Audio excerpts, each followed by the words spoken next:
Hello, traders, and welcome to the first day of October. It is 8 a.m. from downtown Chicago, Madison Street.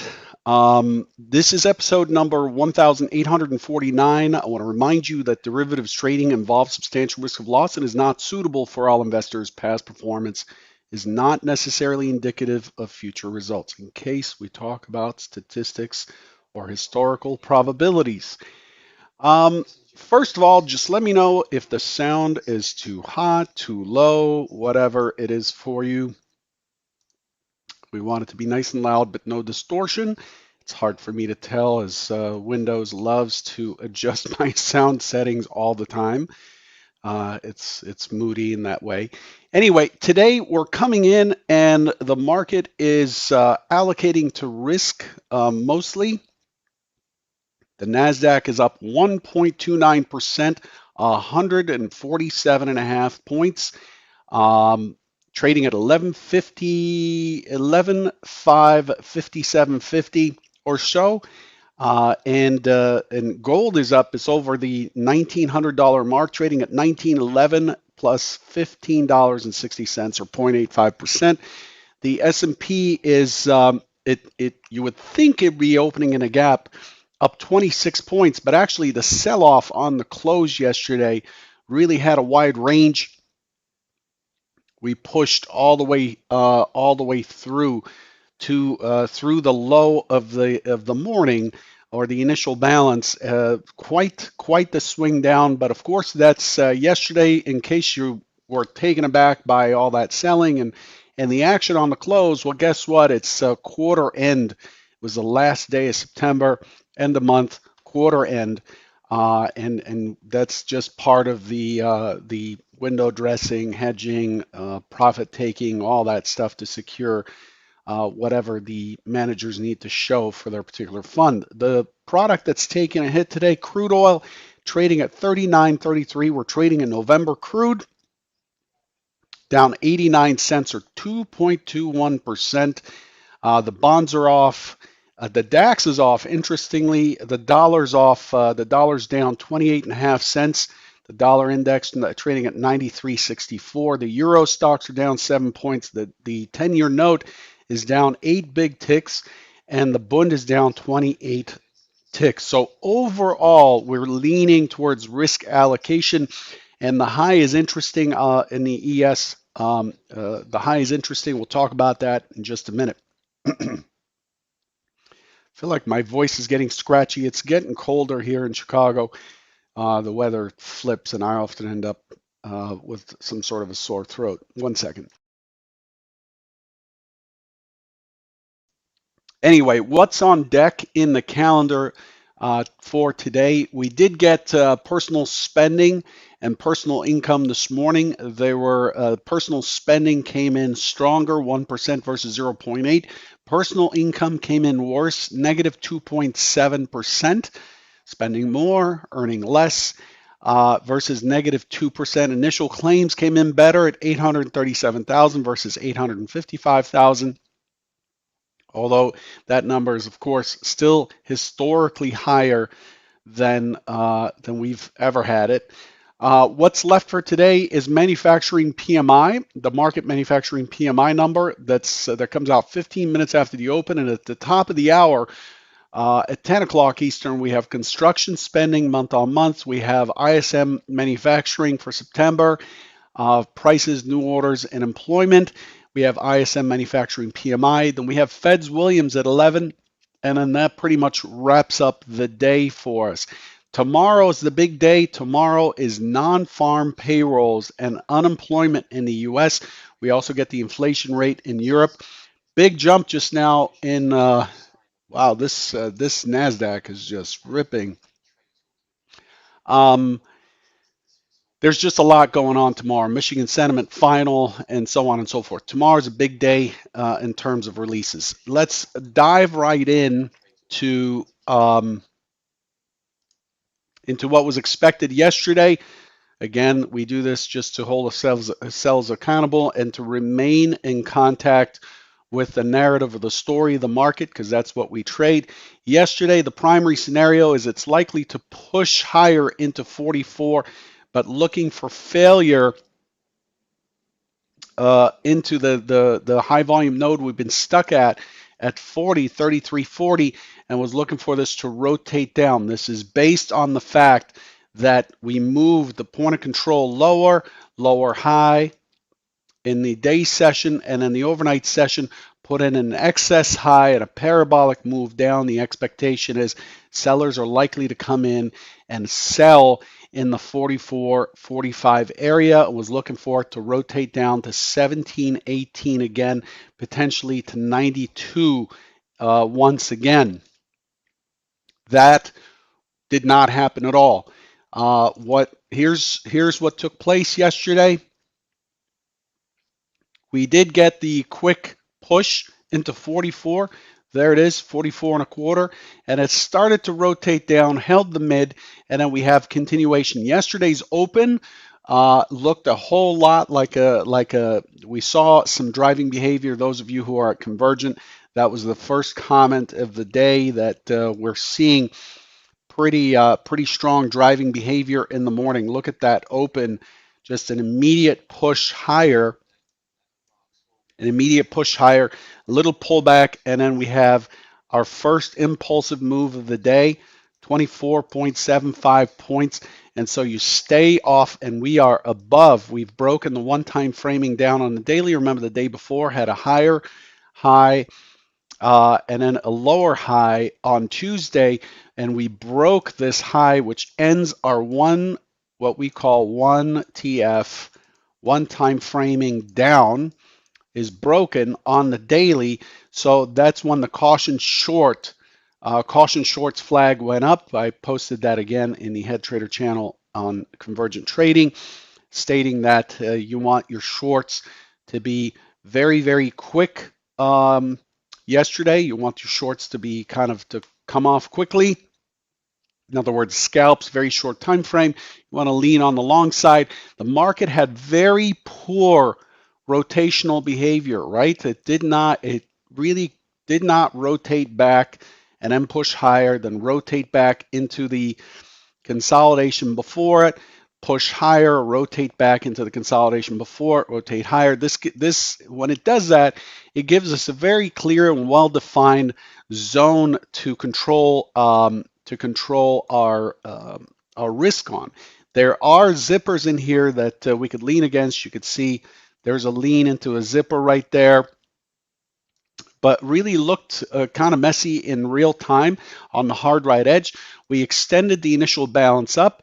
The initial balance low, the IB low, really was untouched. And overall, just looking at the market, looking at the delta, you had a lot of strength there throughout the session. So the shorts were really, really difficult to hold on to until the afternoon when we pushed into 84.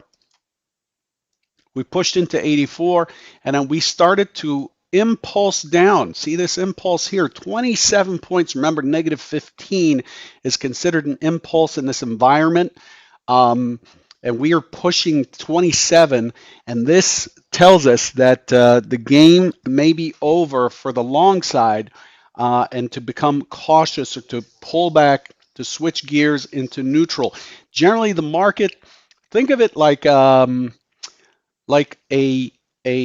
drivetrain or an engine that has three settings, three transmission settings, right? It has drive up, neutral, drive down. In general, the market doesn't go, imagine taking an automatic car, an automatic transmission, and as you're moving forward, you just take the gear shift and you shove it into R for reverse. That's not going to be good for the engine. It's not common. Generally, you go into neutral. Well, you generally don't go into neutral. You press the brakes and then go into R. But let's say you don't have brakes. You go into neutral. Momentum slows down, and then it slows down enough to the point where you can push it into reverse. And that usually shows up in the form of an exhaustion and there's the new, this starts us into neutral, and then as we accelerate through the lows, that then we are in reverse, right? This is forward, this puts us into neutral, this puts us into reverse, and generally the markets don't top out like this or bottom out like that organically. Generally, they're driven by something, driven by news or whatever. So you could see here in the impulse, push up, pull back, extend, but then we get this immediate drop down. You could see that the zigzag rotation just went from impulse up to impulse down. This tells us there's something in play here. And what was in play at the time, what came out is that they're probably not going to come into agreement, which was what the market was responding to in the morning. Unfortunately, it was news driven. Um, Unfortunately, was news driven. And what has come out is that they are not going to vote on the stimulus, the COVID-19 stimulus package from the House of Representatives, that they're delaying the vote one more day. And that they're not moving forward with the $2.2 trillion. That came across the news feed at about 1:27 p.m. And then from there, a quick drop, and the market continued to push lower. What we ended up doing is we ended up going neutral on the day. We broke, which was quite amazing to me. We broke the IB low for a poke below, and then rotated up. We couldn't get to the prior day's point of control, and then we climbed back up into the close.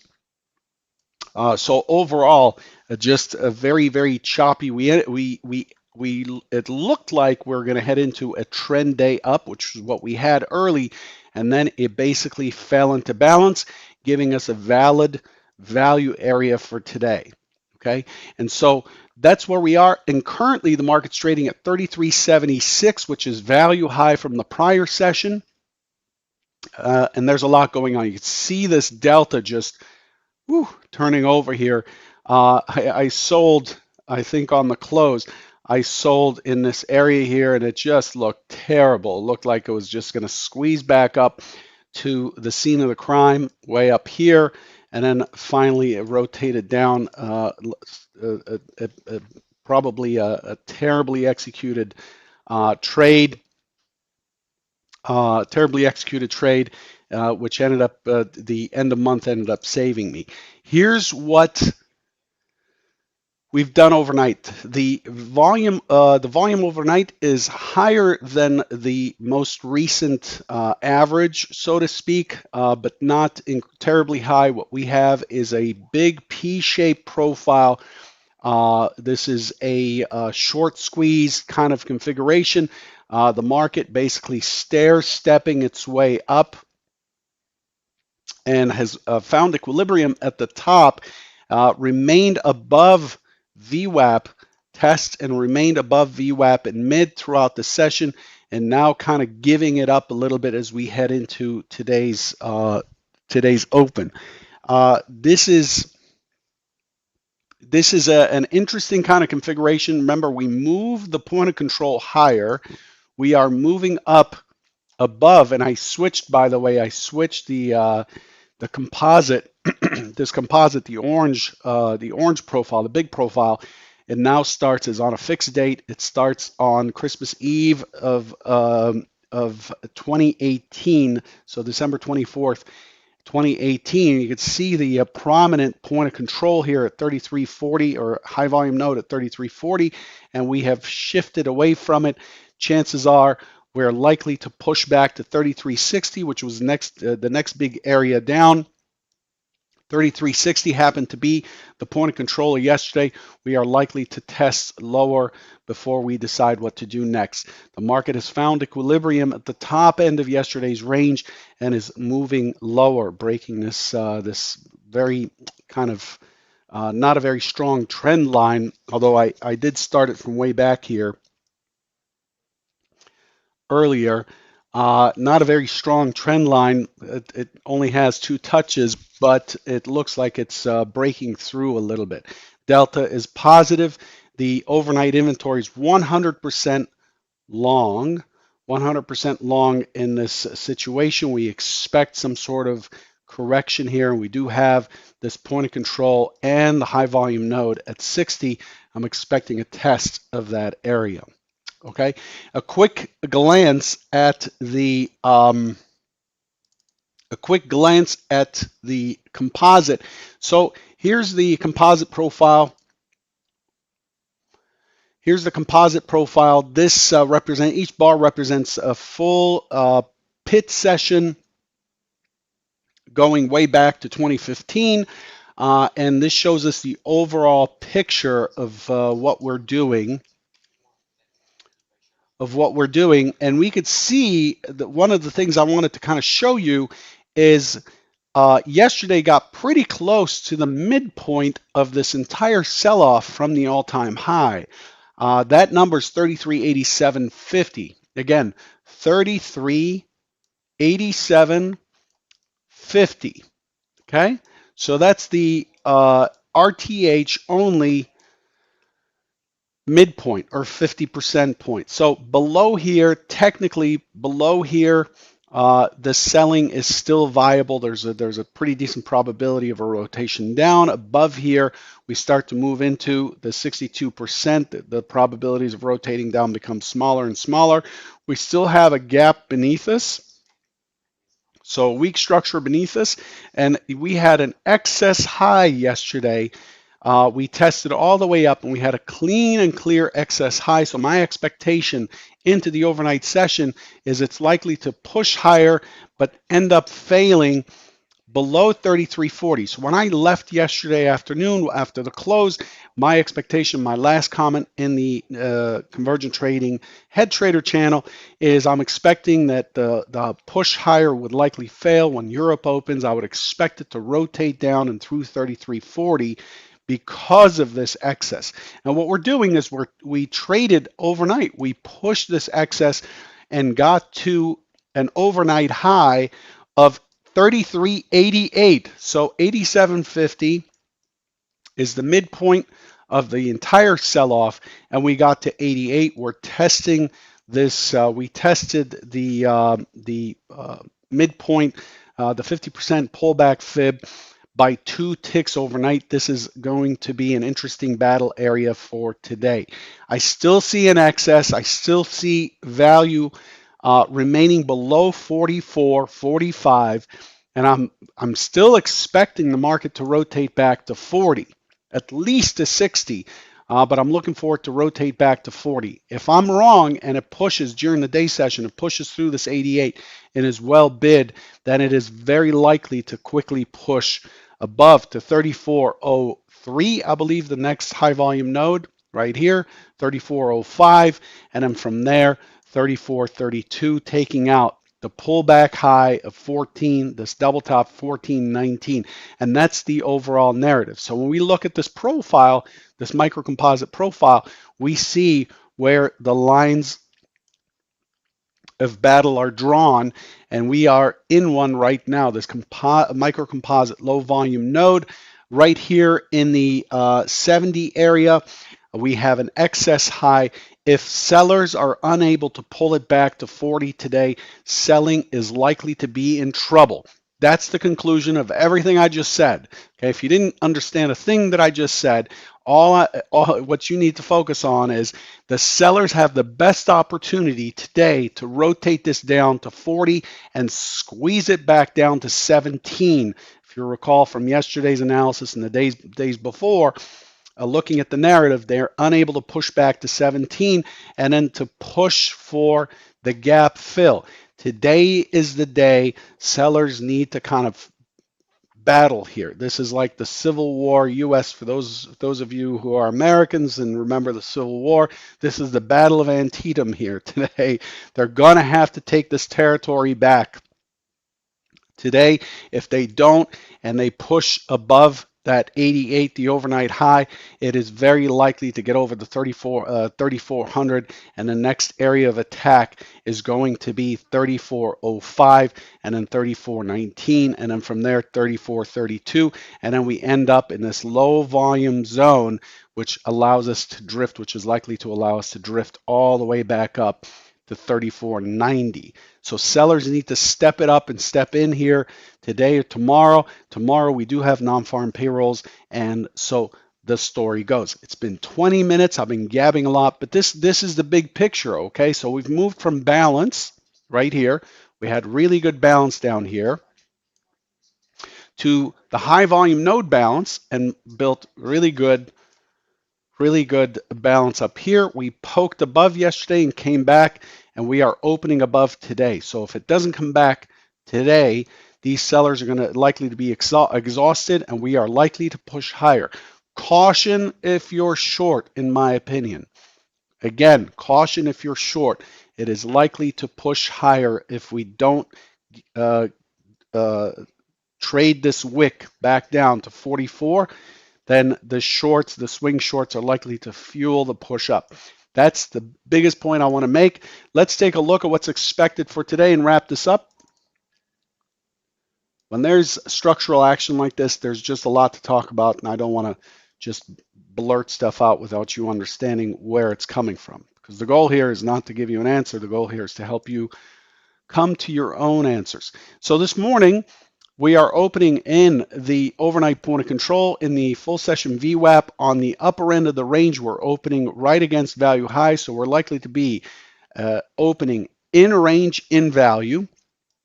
In that, the expectation is an open auction. We are likely to squeeze into the 88, and my expectation is sellers are likely to see value up here like they did yesterday, although that was driven on news.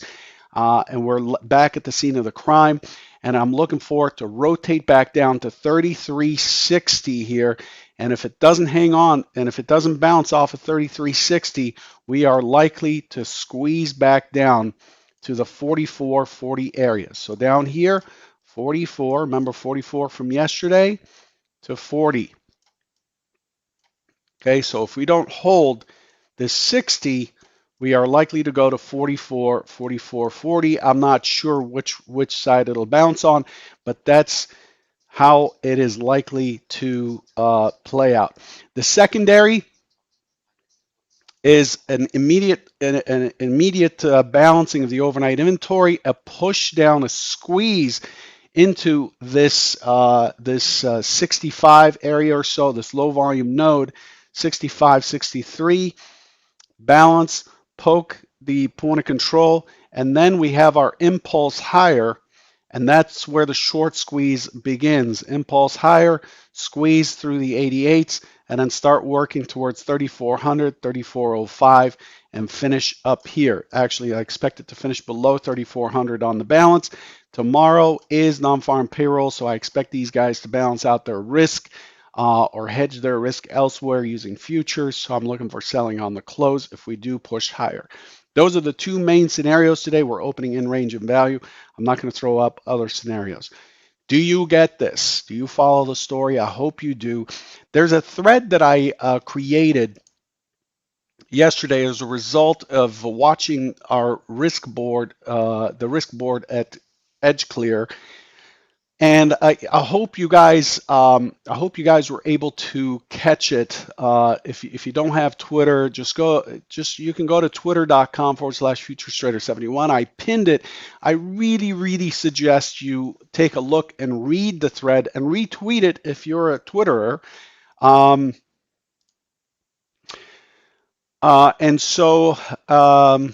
so it contains some really important information on what you need to focus on as a trader. I believe it's the holy grail. It doesn't tell you about setups or things like that, but if you don't get your psychology and risk management right, then setups don't matter.